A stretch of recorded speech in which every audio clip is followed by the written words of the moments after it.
cette semaine au Grand Rex sur les grands boulevards. Vous l'écoutez tous les matins sur Europe 1, où normalement c'est lui qui pose les questions. Cette fois, il va répondre aux nôtres. Retrouvez Nikos Aliagas dans le question-réponse. Côté ciné, on parlera des sorties de la semaine avec Bruno Kras, le monsieur cinéma d'Europe 1, qui viendra nous éclairer sur la sortie de Detachment avec Adrienne Brody. Mais avant cela, on retrouve les news. On ne les avait pas vus depuis 2 ans à l'occasion de la sortie de leur album Chinese Democracy. Les Guns N' Roses reviennent cet été pour une nouvelle série de dates. Le groupe de rock d'Axl Rose sera le 5 juin au Palais Omnisport de Paris-Bercy. Lyon, Strasbourg, Toulouse, Montpellier, Toulon sont aussi au programme. Mathieu Kassovitz a la haine contre le cinéma français. L'enfant terrible du cinéma s'est lâché ce week-end sur Twitter contre les Césars, visiblement déçu de n'avoir reçu qu'une seule nomination pour son film L'Ordre et la Morale. Une seule nomination au César, j'en le cinéma français. Allez-vous faire baiser avec vos films de merde. Pas classe, Mathieu. Après avoir fuité sur la toile, Angoune vient de dévoiler le titre qu'elle interprétera à l'Eurovision le 26 mai prochain. Pour composer la chanson Echo, You and I, la chanteuse s'est entourée de grands noms. Parti comme ça, c'est sûrement pour cette année.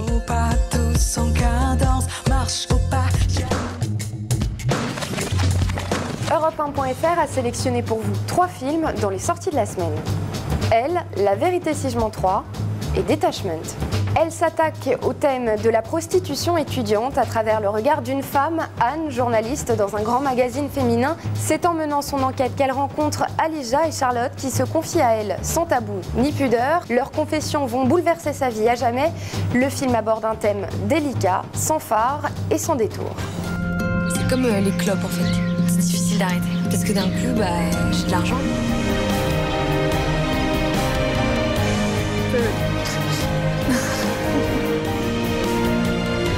De toute façon, on est tous tout seuls. C'est la comédie française la plus attendue de l'année. Eddie, Dov Vivant et les autres reviennent dans La Vérité si je mens 3. Les complices ont migré du Sentier à Aubervilliers, toujours sous la direction de Thomas Gilou. Les 2 premiers volets avaient été de très gros succès en France. Le public devrait être encore une fois au rendez-vous. Je t'achète à bon prix. La vérité, tu regretteras pas. Je vous invite à dîner. Faut pas commettre d'impair avec le repas. Tu veux gagner de l'argent? Écoute-le. Et on partage à 3, 50-50. 50-50 à 3. Et oui, moitié. Ce mercredi, le nouveau film de Tony Kaye débarque sur nos écrans. Après American History X, le réalisateur s'attaque dans Detachment à une subtile fresque sur la solitude. Bruno Kras, bonjour. Bonjour. Tony Kaye, dans ses films, a l'habitude de traiter de thèmes de société. Et là, il s'attaque à l'éducation dans ce film. Oui, il s'attaque à l'éducation. Moi, j'ai tout de suite pensé, en sortant du film, que c'était une sorte d'entre les murs, mais métaphysique. Voilà, c'est l'histoire d'un homme qui se veut détaché, qui va affronter ses élèves, et on va s'apercevoir à la fin que le détachement qu'il vise est impossible. S'il fallait retenir une chose du film, ce sont quand même la rencontre des solitudes. Ils sont tous seuls au fond. Oui, ils sont tous seuls, et puis ce thème de l'éducation provoque la solitude parce qu'on voit que ses profs sont un peu désemparés face aux élèves. On voit que lui, il vit seul, qu'il va avoir un lien, il ne faut pas trop l'expliquer ce lien avec une jeune fille, qui va peut-être le rattacher à la vie, il va peut-être devenir un peu son père, et on va voir au cours du film que voilà, que l'humanité va le rattraper. Bruno Kras, merci. C'est l'un des animateurs préférés des Français et le plus suivi sur les réseaux sociaux. Aujourd'hui, pour nous, Nikos Aliagas est l'intervieweur interviewé.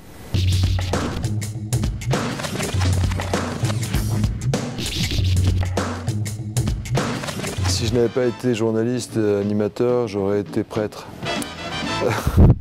Dans un couvent. Je plaisante. Mais j'aurais peut-être été un moine mystique du 18e, incontestablement.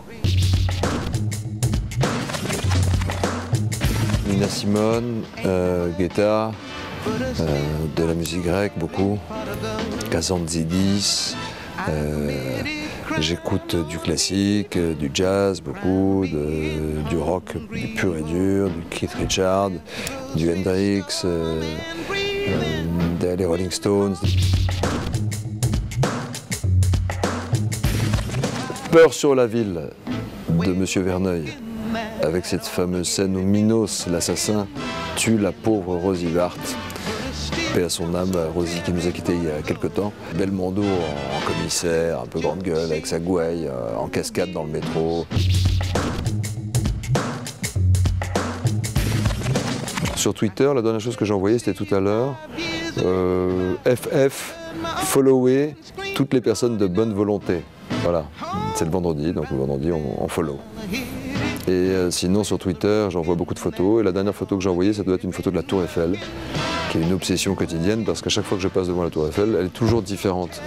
Et j'ai envie de montrer que on voit des choses quotidiennement, on les aperçoit sans les voir, sans les regarder.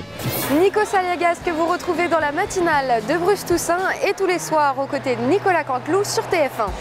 À la semaine prochaine.